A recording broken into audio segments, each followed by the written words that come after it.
Hello, welcome. I hope you can hear me here. This is the first live stream that I'm doing. I'm going to be talking about leading growth. We're working through some of the questions that I've had from my clients previously on related to OKRs and related to how to lead for growth. Most of my clients tend to be executives from growth companies, Series B, Series C, Series D startups. Maybe they've raised 10, 20, 50 million, maybe more. They often have a company of about 50 to 200 people, sometimes up to 500. And what's happening is because they've been growing so fast, they end up with a situation where the team has grown quickly and management has changed from being a problem. And so management has changed from being a situation where they can understand whatever's happening. Everyone can communicate with everybody else. Everybody can understand everyone else with a small team of like 10 to 20. You get to 50 or 200 or something like that. And suddenly you can't communicate anymore. And so you end up with this problem of scaling management. And that's what really leading management is. That's what really leadership in hypergrowth companies is all about. So I'm going to talk about that. If you're online, if you're here, I can see a couple of people are watching, which is great. If you're on and you want to send a question or a comment, just poke it in the chat on Facebook or LinkedIn or YouTube, and I think it should appear here on my screen, at least for me. And if it's a question, I might share it with the rest of the audience as well. But in the meantime, I'm just going to get started by sharing a little intro. This is not a webinar, so I'm not going to do a full-on presentation, but I do have a couple of slides that I want to talk through, and then I'll go into some questions that I've had from people both ready for this talk and in other forums as well. And if you do have a question, put your question into the chat, and I should see it. Right. So you'll see here. Ask any questions in the comments. YouTube, LinkedIn, Facebook, or Twitter. So without further ado, I'll bring up the presentation. Now you'll see that I'm talking about South Park here. This presentation. The reason I'm talking about South Park is because there's a great episode of South Park from about 20 years ago where they're doing a parody of the .com boom and business plans from the .com boom. And what happened in this particular episode was the kids noticed that all their underpants from their drawers kept going missing. So they stayed up late at night and watched, and they found these gnomes were stealing all of their underpants, as you can see here. There, I think the direction you're seeing is that side. You can see over here, you can see the gnomes are stealing underpants. They saw them, they chased them, and they found what's happening, where are they going? They found them underground in this big cavern with a huge pile of underpants and all these gnomes running around sorting things out and so on. They said, "What are you doing? What's going on here?" And the gnome said, "Well, collecting underpants is our business." How is collecting underpants a business? Well, collecting underpants is just phase one. Well, what's phase two? And I showed this diagram. Phase one is collect underpants. Phase two, we're not quite sure. And phase three is profit. And the reason I like this particular diagram, this particular way of thinking about this, is that this is actually really common in businesses, especially growth businesses, because as leaders, we get so involved in what's going on and what we're doing that we communicate a great deal about what people should be doing, what's happening, what activities should people be doing. But we forget to communicate about this phase two. We frequently communicate about the profit, how much revenue we want to get, how much sales we want to get, anything like that. So we communicate about that quite frequently, and people do see that, but they don't understand how their activities relate to the profit. And so we need to focus on communicating what is our business, what is our business strategy, what are we trying to achieve here. And that's where what I do with OKRs really comes in. If you think about this particular scenario, and if this relates to a real business, you can imagine this being, what's the gnome experience? What's the experience of, perhaps when we talk about the employees, perhaps what's the employee experience at this stage? How are they feeling when they're being told this by management, like do these things or make this profit? What's happening here is that now I'm really confused about why I'm doing something. How do I know how to collect underpants better or do this activity better? How do I know what's valuable when I'm doing these things? How do I improve it? How do I get better at doing this? What if I have a good idea about collecting more of these underpants, doing more activity? Is this of use to anyone? So think about the employee experience. And the other thing that happens when you do that is people try and answer that question themselves. So within an organization, if there's a vacuum of information and it's not coming down clearly enough to this group, which happens as you grow, then people will figure out, well, maybe we're doing it for this reason, and we'll have a better idea. Maybe instead of collecting underpants, we should go and collect t-shirts as well, right? Maybe that's a good idea. Maybe that works, maybe it doesn't. And if you haven't communicated what we're doing and why we're doing it, then people will have different ideas. Not only will they be coming up with ideas that are sometimes good and sometimes bad, but they'll often be coming up with ideas that are in conflict with each other. And so then you have this misalignment, and one team's doing one thing and the other team's doing another thing, and it just doesn't work. So the end result of this with this poor employee experience is poor business results, because actually you're not getting what you could be getting, and you're not empowering your people. And when we think about this in terms of a growth business and how growth businesses work, or just businesses generally, we think about, are people mentally engaged in what's going on? Are people actually focused on the business? Are people solving the problems we want them to solve? And if you have this kind of goals sort of laid out like this with activities, the collecting underpants or the profit on the other side, then I'm using my hands the wrong way because my screen's not mirrored. But basically, if you have those kinds of things, then people aren't engaging their brains in as useful ways as they could do, that would then generate the business results that they could generate. So what you want is to communicate, what is this phase 2? What problems do I really want people to be solving on? How do I want you to engage your brain in working my business? And that's a specific challenge for growth businesses. So feel free, as I say, to ask any questions in the comments. Otherwise, I'm going to go on to a couple of questions that were submitted earlier on. And this question is actually a really good question, because it's such a common question asked by all of my clients. Every single client comes up with a question related to this. And the question is, how do I balance big change initiatives and business as usual? And so if you're in any business, there's kind of business as usual. There's the things you're doing. If you're running a factory, obviously, there's business as usual is running the factory. Change initiatives might be improving the efficiency of the factory, or coming up with a new product, or improving the quality of the product, or something like that, doing a dramatic improvement. But you can only invest a certain amount of energy in each of these things, and a certain amount of attention. And how do I balance these things? And especially when we talk about OKRs, people have a habit of saying, oh, OKRs, they're great. Now, if you don't know what OKRs are, it's objectives and key results. It's a way of expressing goals and a way of communicating goals to an organization in a structured way. And to me, it's really a communication mechanism. And it's a way of tracking the goals and communicating to people what's really important, what should you focus on, how should you engage in solving a problem. But what people tend to do when they have OKRs or any goal system is they tend to sort of make everything into an OKR. So they tend to sort of go overboard and have all of the things that you could possibly do in your business set as a goal. And so now we have 100 goals, right? And they're all spread out. And if you think about an organization, even if at the top you have 1 or 2 goals, or four goals maybe, and that's quite clear, as you go down through the organization, through different layers of management, you have more and more goals. And then it gets very confusing for anyone down at the bottom, because I look up at all the goals that I'm supposed to be serving, and there's hundreds of them. Maybe there's tens, but whatever it is, it's more than I can handle, more than is reasonable. So that's the challenge that we're trying to solve here. And what's really going on here is, especially if you put all of your business as usual into goals and you express them in the same way, it all gets muddled together. And it's very easy for someone to spend all their time on business as usual when you actually want them doing some change work, or spending time on change when you actually want them doing business as usual. So the question is, how do I monitor these two things at the same time? How do I manage them? How do I communicate and get people working on them? To me, the solution to this is actually OKRs and KPIs. And I think that setting in goals for people is all about communicating what's important that I want you engaged in solving this quarter, this year, this week, and getting you focused on doing those things. And setting KPIs is about this weekly sort of cycle of like, what is important now is how do we keep going on this? Now, as a manager, I think about this in different parts of my business. I might have different emphases. So if I'm in a customer service organization, I have a lot of business as usual.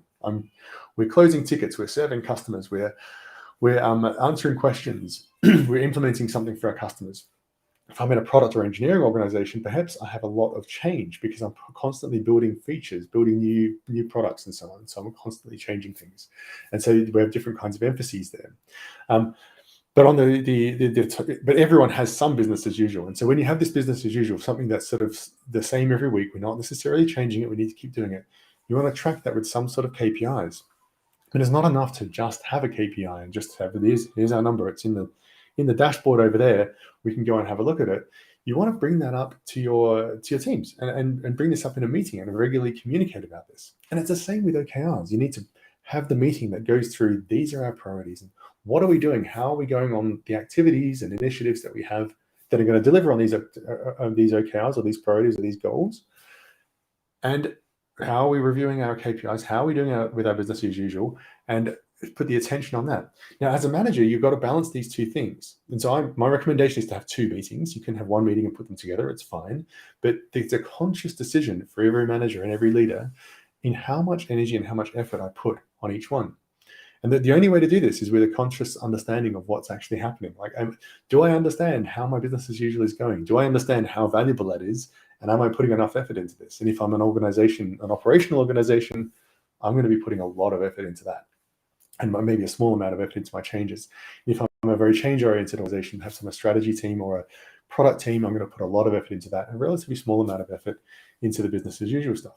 But the point is that this is a management decision. There's no secret of sort of like you should put 20% here and 40% there, or that's up to 60%, but 20% here and 80% here, or whatever it is. You need to consciously make that decision. The only way to do that is to trigger those conversations and trigger that discussion with your team, with your dependencies, with your management. Make sure that you're actually doing the right thing. So this then often leads into the whole challenge of overdoing OKRs, right? So some organizations have a habit of like instrumenting everything with OKRs, or instrumenting everything with the same method of goal keeping or the same method of reviewing. The problem is that some kinds of things require retention every day on the same topics, exactly the same topics. And all I'm trying to do is get this slow increase or maintain quality. That's what I really want to do with my operations, right? But I need to be looking at this every day, because what happens is there's a fire and something goes wrong. Like say, maybe there's a pandemic, goodness knows. Maybe there's some sort of, we've encountered a problem with our customers, with our processes that is causing a problem, and we're not closing tickets fast enough, whatever it is. But I want to see that now. And when I see that, I then want to have cause and action. And if I try and put that into my goals, then I have this really weird way of like having to have a goal around everything, like keep every single KPI in the right place. And then if something moves off there, then I'm triggering an action based on that. It's really heavyweight. Whereas if I'm reviewing my KPIs and I'm just looking at them on a regular basis and I understand my numbers, then I can cause those actions on a regular basis. And I don't have to use a relatively heavyweight procedure, such as setting a goal for the quarter to keep my regular business operations going. So that's my take on how to balance these things and keep them in check. As I say, in some organizations, they tend to roll these out as only as OKRs, but you just need to use the right tool for the job. Think about what problem you're really trying to solve here. Am I trying to solve the problem of getting more attention on this particular thing? Or am I trying to solve the problem and making a change? Like, I want to change this quarter? Or am I trying to solve the problem of, I have this thing that I want to keep going and I want to keep it going really well and make it slowly more efficient over time, but it's not my primary change this quarter.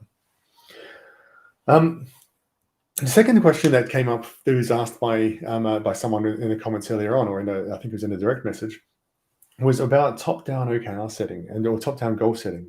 Now, if you're in an organization, traditionally, the organization, if you think of the development of management over the years and how management developed in manufacturing organizations, you had this top-down sort of like the managers would set goals and tell people exactly what to do, and then the workers would go and execute and do the work, and they weren't really thinking too hard.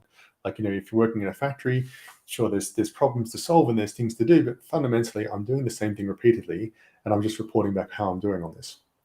Or someone's monitoring how I'm doing on this. But all of the decisions about how this is working are being made by management separately to the people doing the work. As we've gone more into knowledge work, we've hired people who are more engaged with our work, or at least hopefully more engaged, and certainly have more skills. But also, we want decisions to happen faster. So we need those people to be engaged in making these decisions.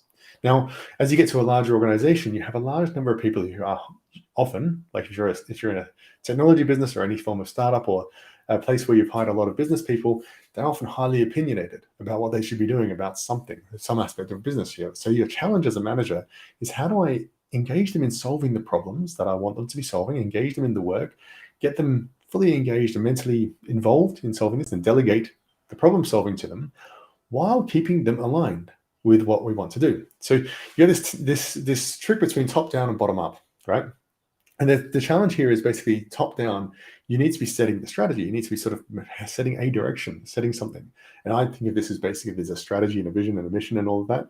And then there's the next layer of like this quarter, these are the things that are important this quarter. And that's really the objectives that you might be setting, that we're going to do this quarter and this and this. And then you want to talk about how are we going to measure success? And that how are we going to measure success is the key results normally. Now those, you really want to have some upwards input on them. Now you don't want to just say, tell me how to measure success, because people will go in a different direction. You need to actually keep them consciously aligned on that. So you top down, you're sort of involved in that and making sure that's going in the right direction and you're measuring success in the right way.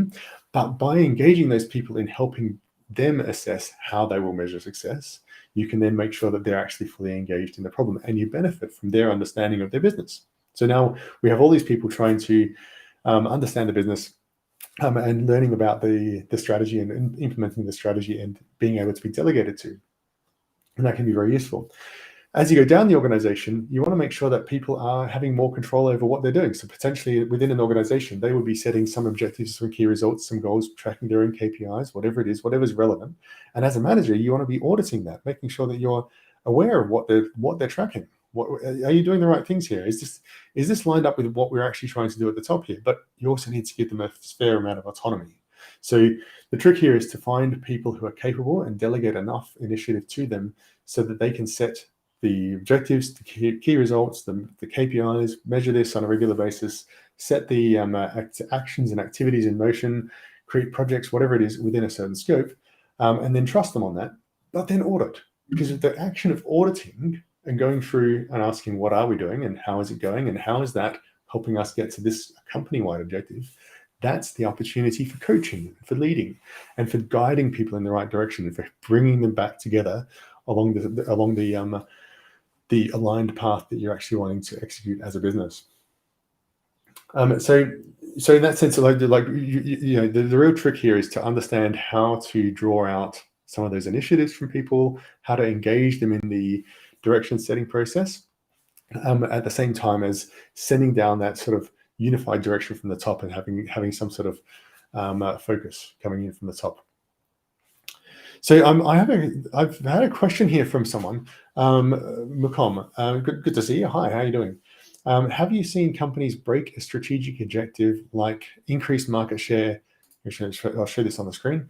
Like increase market share in EMEA region by 37% into OKRs. Yes, so this is like a typical financial output question. So if you think of this as we have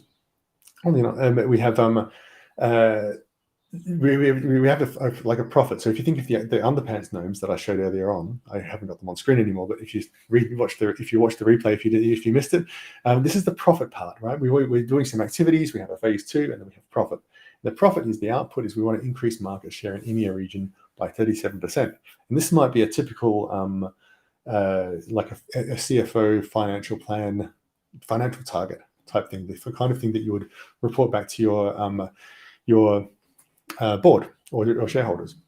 Now, if you're wanting to do this, there's clearly some form of strategy that you want to get to. You have some ideas about how to do this, or someone has some ideas. If you don't have any ideas, you need to come up with some ideas and you need to have some direction to go in, because there are so many different ways to achieve this, right? And if you're an organization that has 100 people, you'll have 100 different ideas of how to do this, right? And some of them will be compatible and some of them won't. So the only thing to do here is to break this down into, well, what are the leading indicators? What are the factors that go into doing this? Like, how are we going to increase the market share?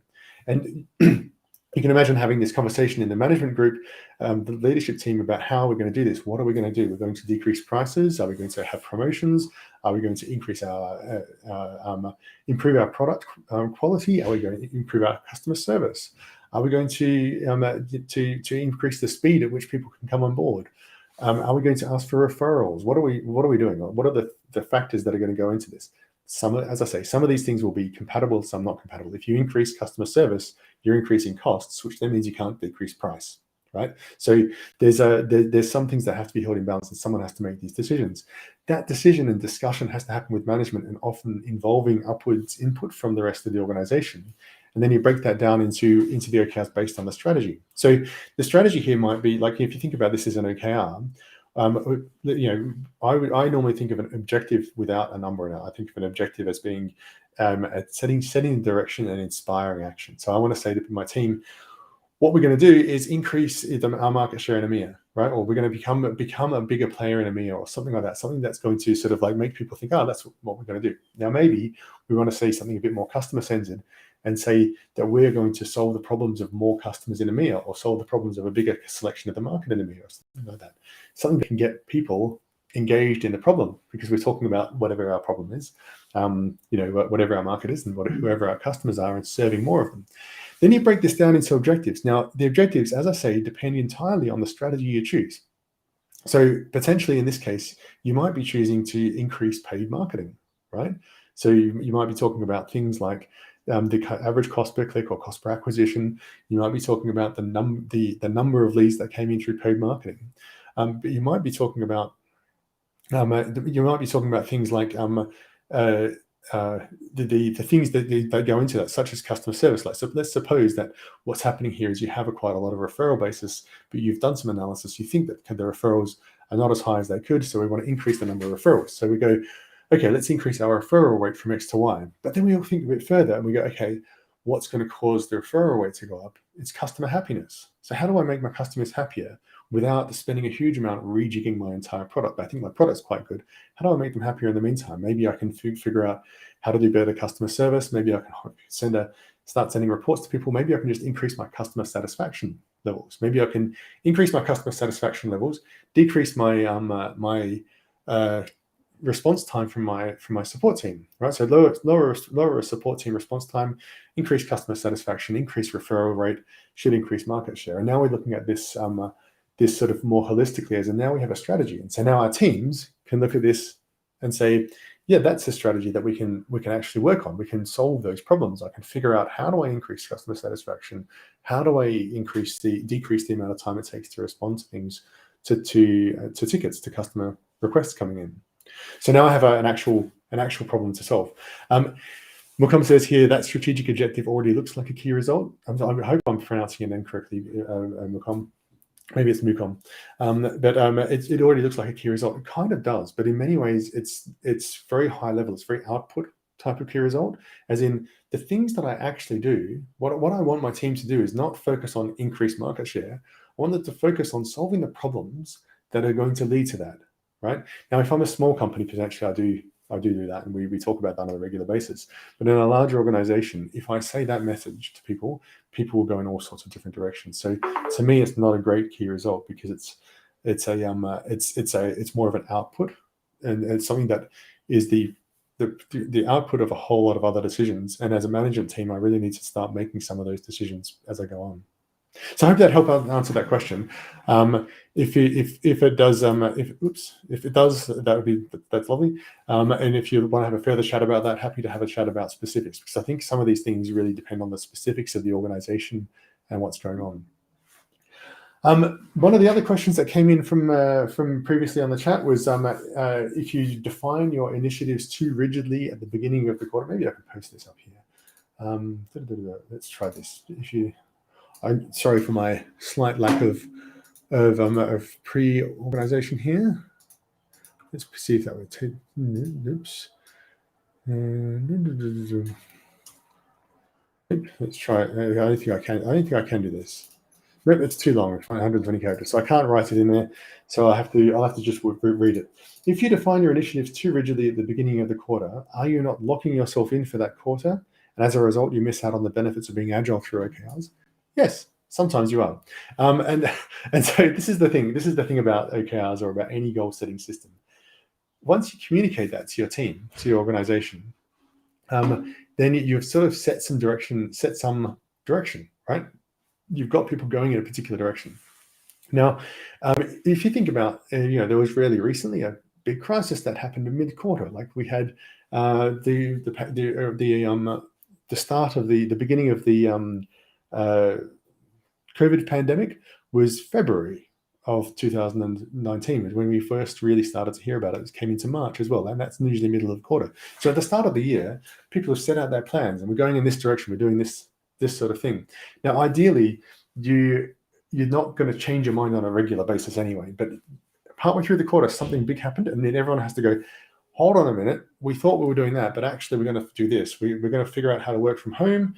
We're going to figure out how to keep everyone safe. We're going to figure out how to maintain our physical operations with our customers in the face of social distancing and masks and everything else, right? And we're changing what we're doing. So we're changing this mid-quarter. Now that kind of change, whenever you do it, that kind of change is expensive because you're communicating to people, stop doing that or stop focusing on that, focus on this instead, change direction. And when I think about OKRs, I generally think about things that are likely to be true for at least a quarter. So I want to focus on those things for a quarter. Now, if something happens in the middle of the quarter, I do want to make a change, but no matter what I'm doing, it's a expensive change. I've got to tell people, hang on a minute, I said this, but now I'm saying this. Now we've got a different goal. We're going to change our direction. So having that sort of weight in place to slow you down in terms of resetting that OKR or changing the direction is actually a good weight. It's a good thing that you want to put in place to slow people down in terms of changes. Now, on the flip side to this, yes, you do want to have that agility. The trick with OKRs, or the challenge with OKRs, is to make sure that you have the question comes. Sorry, to make sure that you have the decision about what you want to focus on is at the right scale, right? We don't want to put into our OKRs something that's going to take us 2 weeks or something we're going to learn something different. You want to try and put the direction in, the overall, like what's the overall message that's going to last a bit longer. So if I'm a business and I've got a product, let's suppose I'm LinkedIn, right? And I have an objective for the quarter to improve my live streaming ability, right? I want to improve the ability to lead live streams. And so one of the objectives would be let's link Twitter with. So let's link live streams with Facebook live streams because there's people doing Facebook live streams already. Let's say. Now, maybe I'll do that, but then I discover partway through the quarter, Facebook will ban me for doing that because they don't like LinkedIn for whatever reason. They're Microsoft versus Facebook, whatever. So we have to change our direction. What I really should have done is figured out how do I increase the number of channels people can send live streams from, and that's the kind of thing that might last longer, despite me learning that particular one doesn't work. Right. So I'm trying to set the right direction at the start. So that's my take on this. And if you think about even agile, like if you're an agile software developer, you're in a Scrum team or anything like that, people often will have some sort of sprint. And the whole idea of a sprint is to get people working on something consistent for a period of time. We're working on we have a 2-week sprint, so we try and work on this feature, on this sprint goal, or those sets of user stories. At the end of the sprint, we stop and we go, okay, what are we going to do next? We'll do this and these user stories. Now, why are we doing that? It's because we need to focus for a period of time to get work done, so we're not always changing. But then we also need to stop and go, actually, so now what are we going to do? What have we learned? What have we learned about our customers? What have we learned about our technology, about our people? What's changed, and what should we do differently going forward? So we're continually changing this direction going forward. Now, as a business, as a larger organization than just a sprint group, a Scrum group, which is like a software development team of maybe 8 people, you might have 200 people in your business. You don't want to be changing direction every 2 weeks. It's too expensive. So you try and set a direction for 3 months. Go in this direction. At the end of the quarter, you say, okay, now this is important. It's a slight change. We're going further on. We've learned some things. The market's changed. We've solved some of those problems that we were working on. Now we're working on new problems, and you send a new direction. So I hope that helps answer that question. There's a bit more here, but which I won't get to because it's now past. So I hope that answers the question. If anyone's watching this live or would like to, or is watching this as a replay, it's going to be available as a replay. Feel free to share it. Feel free to comment. Feel free to reach out if you're interested in help with leadership, with OKRs, with balancing execution and strategic goals or anything like that. Just reach out to me. I'm on LinkedIn, richardrussell.co, and on LinkedIn as Richard A. Russell. And reach out and we have a chat. What I do, I generally work with mid-sized startups with 50 to 500 people on honing their leadership culture and making sure that there's a way of communicating what's really important, getting people focused on what's really important, and that involves also balancing the work, the business as usual work as well. And the other thing I do is coaching. I coach leaders on those topics on a broader range of broader scope, if you like. Look forward to hearing from you. If you have questions for the next time, just submit them here, and I'll add them to my list for the next time. I look forward to the next time, which I'll probably do in early January. I'll do another one on this. The other thing I'm planning to do with this is actually have interviews and interview someone. So I'm looking out for people who would be great people to interview about growth leadership. Thanks very much. Bye-bye.